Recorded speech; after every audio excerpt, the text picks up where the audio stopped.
الحمد لله رب العالمين والعاقبة للمتقين نحمده ونسلم ونصلي على رسوله الصادقين الأمين المتين الحبيبه الكريم وعلى آله وصحبه أجمعين أما بعد فأعوذ بالله من الشيطان الرجيم بسم الله الرحمن الرحيم وأتوبوا إلى الله جميعا أيها المؤمنون لعلكم تفلحون صدق الله مولانا العظيم.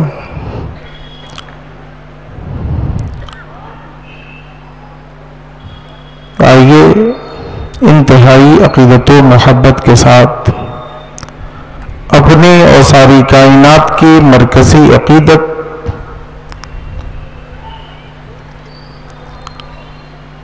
محسن اعظم رسول اعظم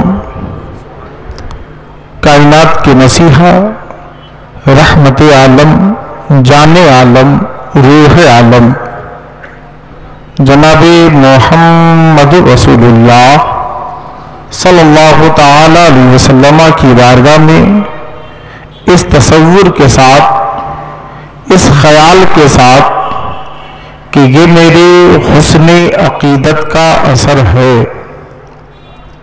یہ میرے حسن عقیدت کا اثر ہے، بیٹھا ہوں یہاں اور گنبد خضرا پہ نظر ہے.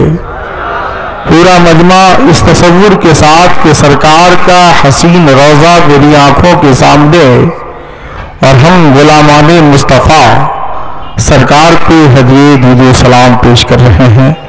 جی لگا کر پورا مجمع نبی کونین پہ ہدیے درود و سلام پیش کیجیے، بآواز بلند پڑھیے اللہم صلی علی سیدنا مولانا محمد معدنی الجود والکرم منبع العلم والحلم والحکم دائما صلو علیہ سیدی سرمدا کثیرا کثیرا دائما ابدا.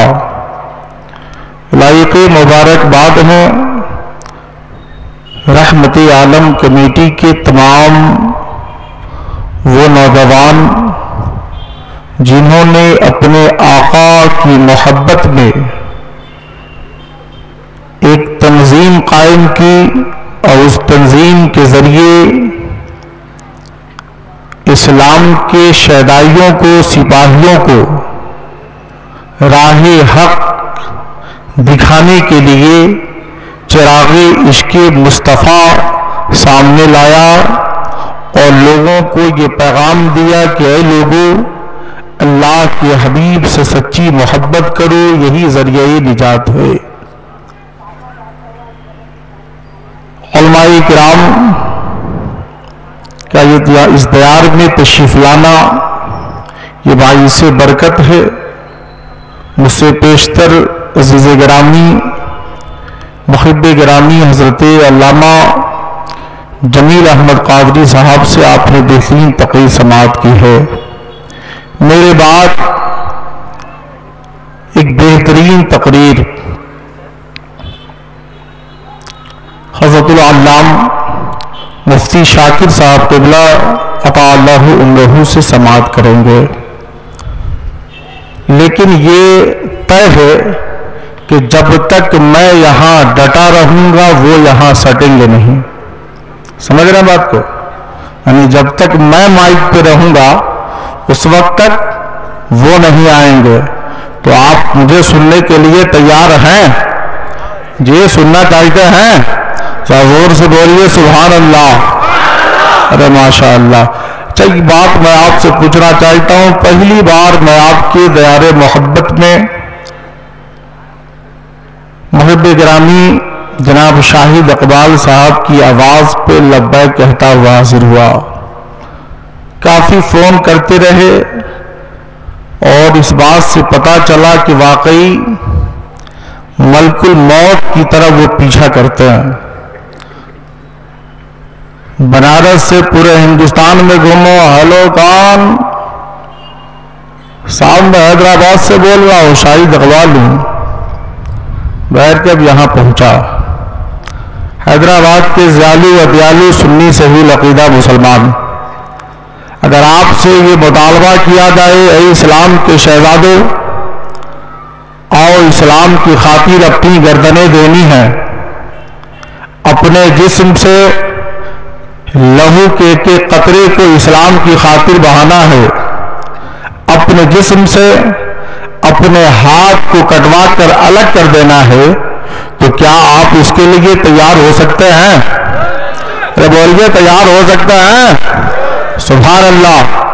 اگر واقعی آپ کا یہ ایمان ہے کہ آپ سے یہ کہا جائے، علامہ شاکر صاحب قبلہ کہے اسلام کے شہزادیوں آؤ، اسلام کی خاطر اپنی گردنیں دینی ہیں، امام حسین کے نام پر اپنے جسم سے بازو کو کٹا کر الگ کر دینا ہے، اسلام کی خاطر اپنے جسم کے ایک ایک ٹکڑے کروا دیں گے، تو اسلام کے شہزادوں کا جواب ہوا اے صغیر رضا، یقیناً اسلام کے نام پر ہم اپنی جان بھی قربان کر سکتے ہیں اور اپنا مال بھی قربان کر سکتے ہیں۔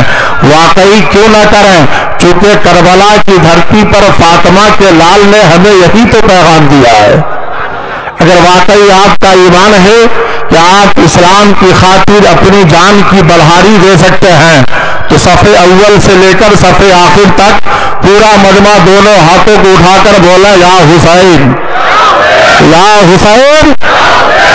اب تمام حسین کے شہدائیوں سے میری گزارش ہے جو سرکار امام حسین سے سچی محبت کرتے ہیں، جنہوں نے کربلا کی دھرتی پر اپنے لہو کے ایک ایک قطرے سے اسلام کو بلندی عطا فرمائی، اسلام کی حفاظت عطا فرمائی اور اسلام جیسے گلشن کو ہم تک پہنچایا۔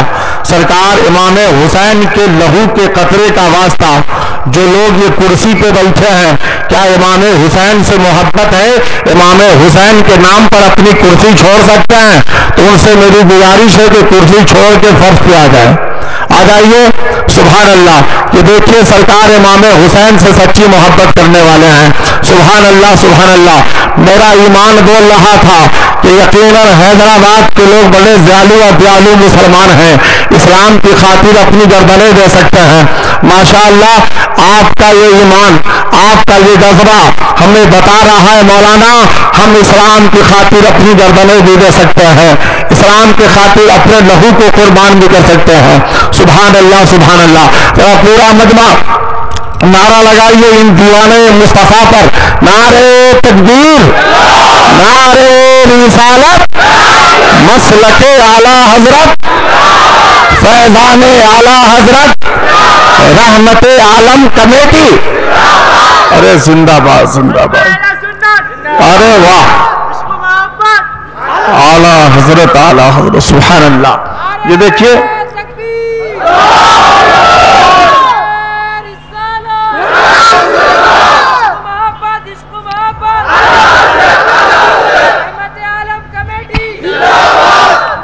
واقعی شاہد بھائی نے آپ لوگوں پر عشق مصطفی کا رنگ چڑھا دیا ہے۔ سال میں کئی کانفرنس یہ کرواتے ہیں اور اس کانفرنس کے نتائج یہ ہیں کہ آپ کے سینے میں عشق مصطفیٰ کا چراغ روشن ہے۔ سبحان اللہ۔ ذہن قریب کیجئے، اچھے رضا، پیارے رضا، میٹھے رضا، ہم سب کے رضا، سنیت کی جان امام احمد رضا خان ارشاد فرماتے ہیں، وہ سوے لال ازار پھرتے ہیں، تیرے دن اے بہار پھرتے ہیں۔ ذرا اچھے رضا کی بارگاہ میں ریزہ پیش کیا جائے۔ حضور اس شعر کے ذریعے دنیا والوں کو کیا پیغام دینا چاہتے ہیں؟ تو اعلیٰ حضرت جب مدینہ طیبہ پہنچے، وہاں کی بہاروں کو دیکھا، وہاں کی فضاؤں کو دیکھا، تو اعلیٰ حضرت فرماتے ہیں، اے آسماں کے چاند تم لائق مبارکباد ہو، اے فلک کے ستارے تم لائق مبارکباد ہو، اے یہاں کی فضائیں تم لائق مبارکباد ہو۔ میں نے کہا اے اچھے رضا، آپ یہاں کے چاند کو مبارکبادی کیوں دے رہے ہیں؟ فلک کے ستارے کو لائق مبارکبادی کیوں دے رہے ہیں؟ آخر معاملہ کیا ہے کہ انہیں مبارکباد دے رہے ہیں؟ تو اچھے رضا نے جواب دیا، اے نادان صغیر رضا، سنو، میں تو حاضر آج آیا ہوں، میری حاضری تو مصطفیٰ کے در پہ آج ہوئی ہے، سرکار کی بارگاہ میں میری حاضری ابھی ہوئی ہے، لیکن یہ چاند کتنے خوش نصیب ہیں، یہ فلک کے ستارے کتنے خوش نصیب ہیں کہ ہر وقت سرکار کے روضے کی زیارت کرتے رہتے ہیں، مصطفیٰ کے روضے کی زیارت کرتے رہتے ہیں۔ اچھے رضا فرماتے ہیں وہ صوبے لال ازار پھرتے ہیں، تیرے دن اے بہار پھرتے ہیں۔ اور ذہن قریب کیجئے، آگے اچھے رضا فرماتے ہیں کہ جو تیرے در سے یار پھرتے ہیں، جو تیرے در سے یار پھرتے ہیں۔ ہم نے کہا علامہ شاکر صاحب قبلہ یہ کون لوگ ہیں جو ادھر ادھر بھٹک رہے ہیں، معاملہ کیا ہے؟ تو بابا شاکر صاحب نے کہا صغیر رضا یہ جماعت ہے، ایک ٹولی ہے، ایک گروہ ہے جو کبھی ادھر ادھر پھرتی ہے، شہر شہر پھرتی ہے، قصبے قصبے میں پھر رہی ہے، گلی گلی میں پھر رہی ہے، گھر گھر میں پھر رہی ہے، نہ جانے کہاں کہاں پھر رہی ہے۔ ہم نے کہا حضرات پھرنے کی کوئی وجہ، آخر ان کے پھرنے کا فلسفہ کیا ہے، آخر یہ کیوں پھر رہے ہیں، آخر وجہ کیا ہے؟ تو انہوں نے کہا مجھ سے نہ پوچھو، اچھے رضا کی بارگاہ میں چلو، پیارے رضا کی بارگاہ میں چلو۔ میں اچھے رضا کی بارگاہ میں حاضر ہوا ہے۔ اچھے رضا آخر معاملہ کیا ہے کہ یہ لوگ نگر نگر پھر رہے ہیں، نگر نگر پھر رہے ہیں، گاؤں گاؤں پھر رہے ہیں، قصبہ قصبہ پھر رہے ہیں، حد تو یہ ہے کہ گھر گھر پھر رہے ہیں۔ تو اچھے رضا اپنے شعر کے ذریعے پیغام دیتے ہیں کہ جو مصطفیٰ کے در سے بھگا دیے جاتے ہیں، بزرگوں کے در سے پھٹکارے جاتے ہیں، ان کا حال یہ ہوتا ہے کہ کہیں اسے چین و قرار نہیں ملتا، اس لیے در بدر پھیرا کرتے ہیں۔ اچھے رضا فرماتے ہیں کہ جو تیرے در سے یار پھرتے ہیں، در بدر یوں ہی خار پھرتے ہیں۔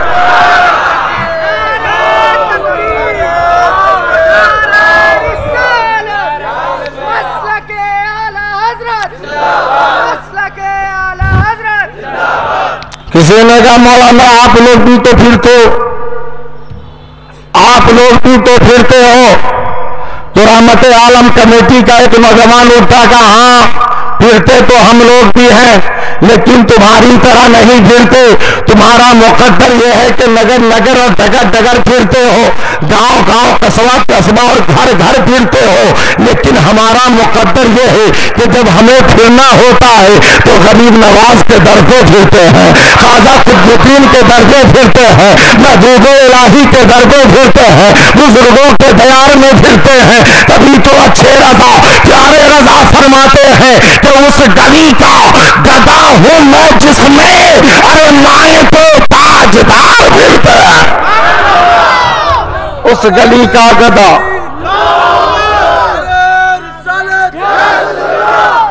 اس گلی کا گدا ہوں میں جس میں مانتے تاجدار پھرتے ہیں۔ چاہے ذہن قریب کیجئے، ساری دنیا جب سو جاتی ہے تو دیوانہ مصطفیٰ جاگ کر اپنے رب کو یاد کرتا ہے۔ آپ مصطفیٰ جانی رحمت کے دیوانے ہو، اور آج کی رات پروردگار عالم کی بارگاہ میں ایک بندہ انکساری کے ساتھ اپنے گناہوں کی مغفرت چاہتا ہے۔ رب کا فرمانے عالی شان کہ توبہ کرو اللہ کی طرح مکمل طور پر تاکہ اے ایمان والو تم کامیاب ہو جاؤ۔ توبہ کرو اللہ کی طرح مکمل طور پہ تاکہ اے ایمان والو تم کامیاب ہو جاؤ۔ کیا مطلب مکمل طور کا مطلب؟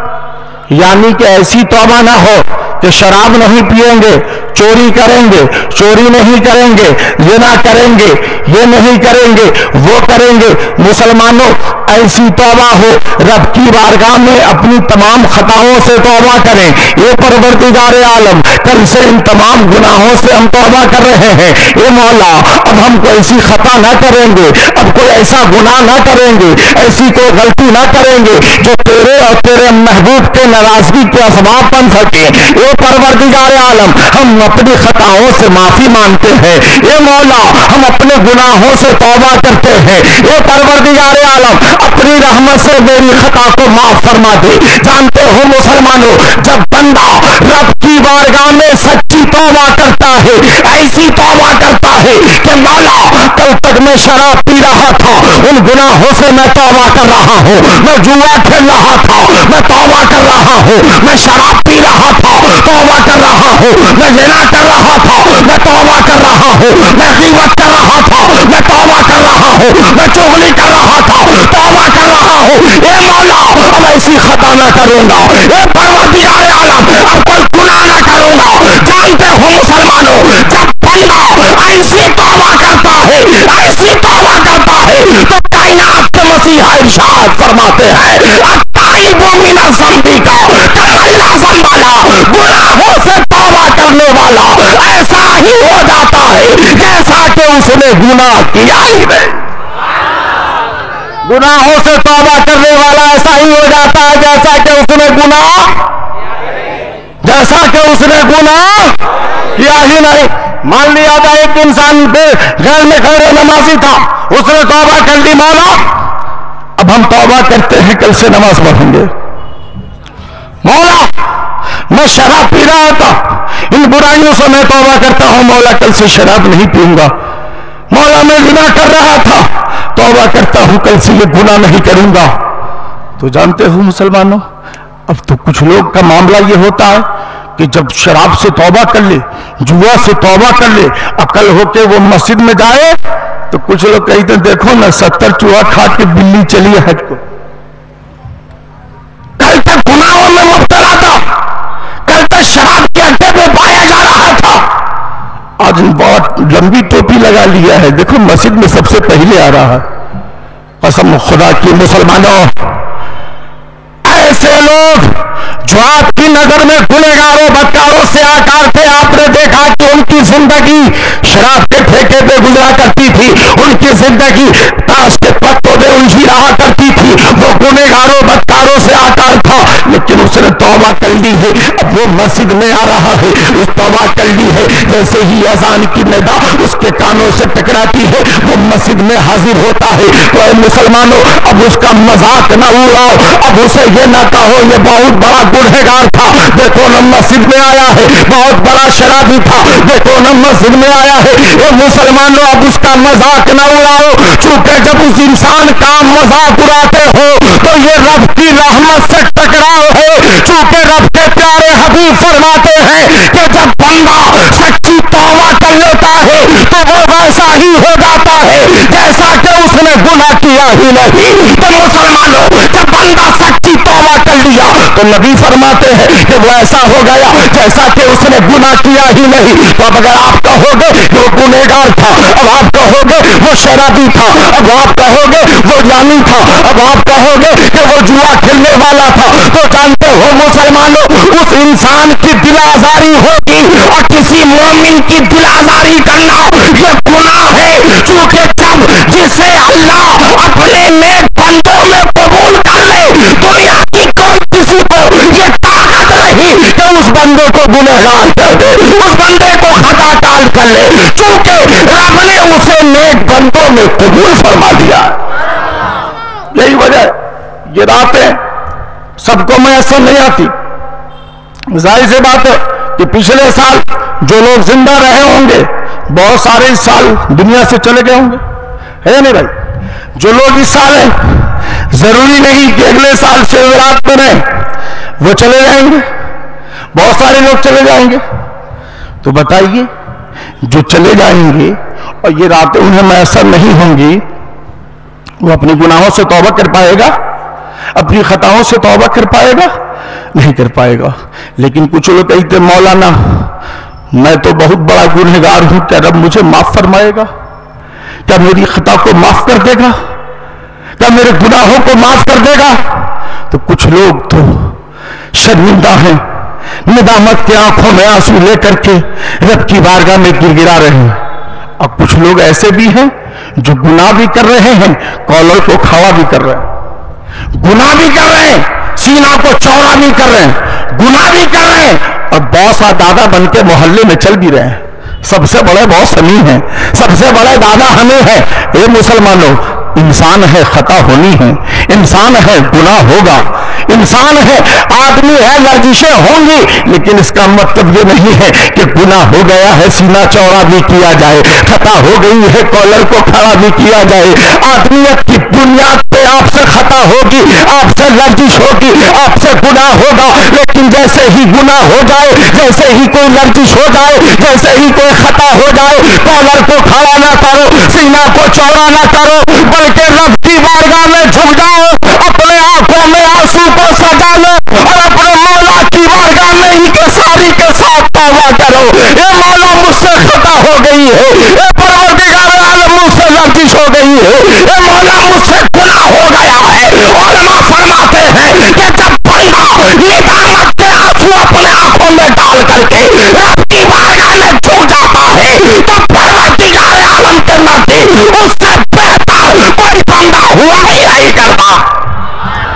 اے مسلمانوں، اس لیے خطا ہو جائے تو اپنے آنکھوں میں آنسو کو سجا لو، گناہ ہو گیا ہے آنکھوں میں آنسو کو سجا لو اور رب کی بارگاہ میں جھک جاؤ۔ قسم خدا کی رب کی رحمتیں آپ پر برسیں گی اور مولا آپ کی خطاؤں کو معاف فرما دے گا۔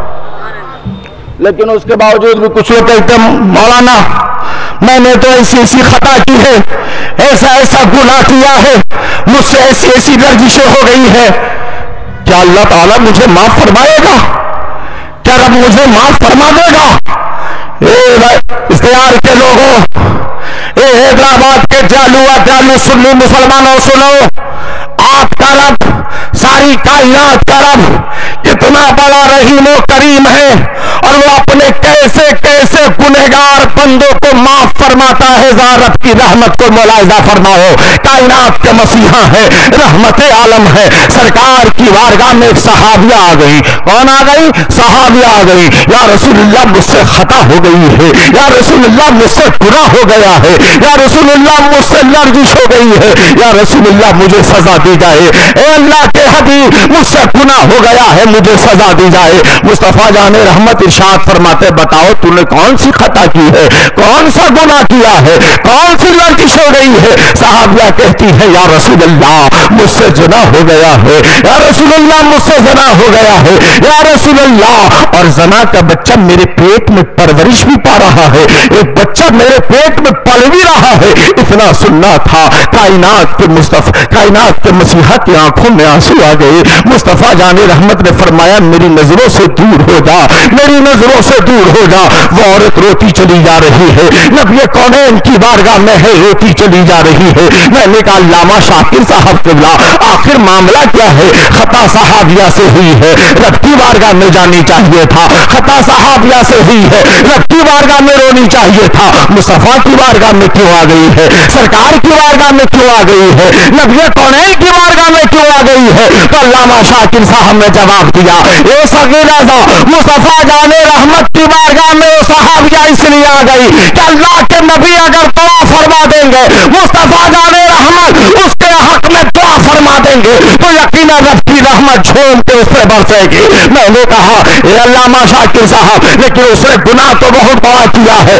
ہونا تو یہ چاہیے کہ اسے سزا دی جائے۔ ذرا دیکھیے تو صحیح کہ اسے سزا ملتی ہے کہ نہیں ملتی ہے؟ نبی کونین کی بارگاہ میں وہ صحابیہ روتی چلی جا رہی ہے، یا رسول اللہ مجھے سزا دی جائے۔ اللہ کے نبی نے ارشاد فرمایا جا تو گھر چلی جا، جا تو گھر چلی جا، جب تیرا بچہ پیدا ہو جائے تب میری بارگاہ میں آنا۔ اب علامہ شاکر صاحب قبلہ بھائی کے علماء کرام بیٹھے ہیں، ان سے پوچھا جائے کہ جب کسی مجرم کا جرم ثابت ہو جائے اب منصف اسے سزا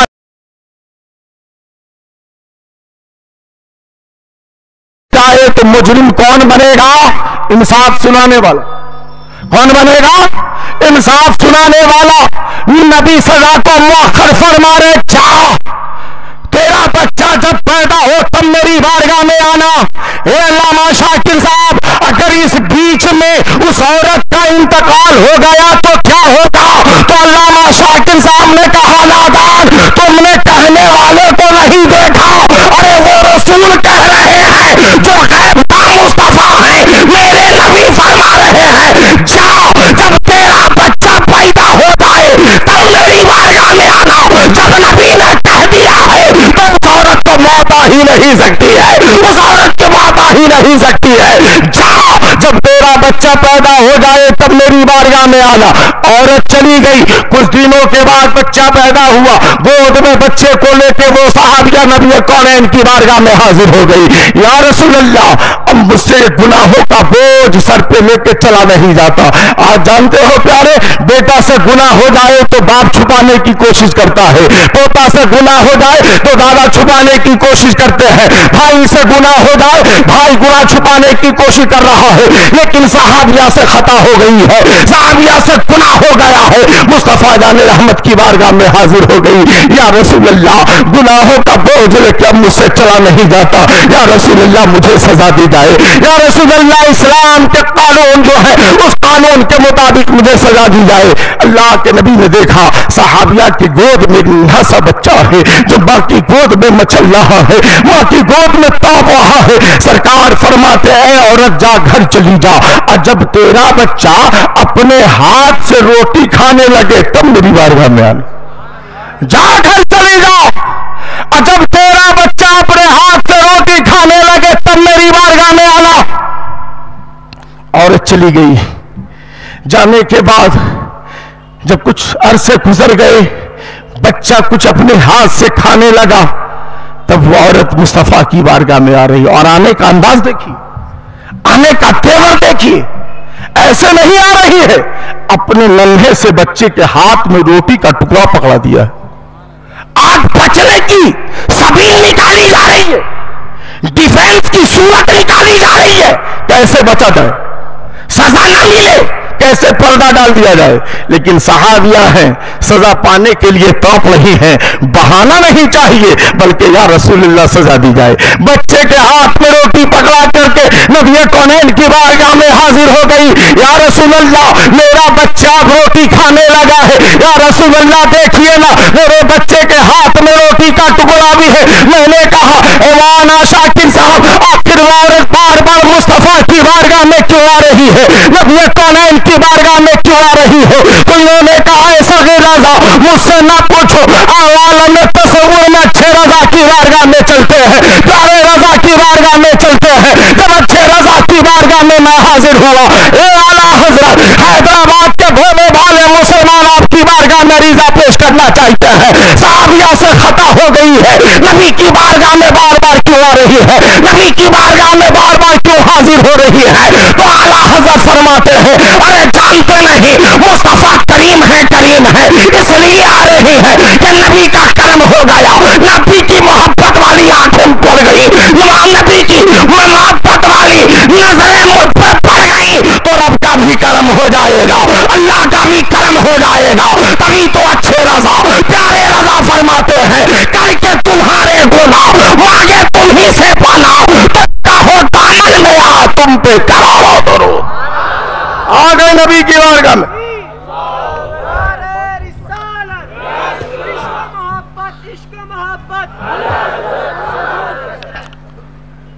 یا رسول اللہ دیکھیے نا، میرا بچہ روٹی کھانے لگا ہے. سرکار نے دیکھا، کہا اے عورت تیرا کوئی ولی ہے؟ کہا اے سرکار میرے چچا ہے. کہا بلایا جائے. چچا کو بلایا گیا. کہا آپ کی یہ بھتیجی ہے؟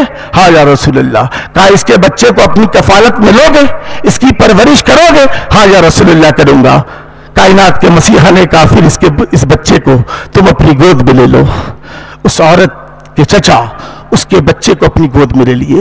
اب میرے آقا ارشاد فرماتے ہیں میرے اصحاب، اس عورت کو شہر بدر کر دو، آبادی سے باہر نکال دو اور اسے پتھر مارو. اب اس عورت کو آبادی سے باہر کیا گیا، شہر سے باہر نکال دیا گیا، اور اس کے بعد اس کے اوپر پتھر مارے گئے.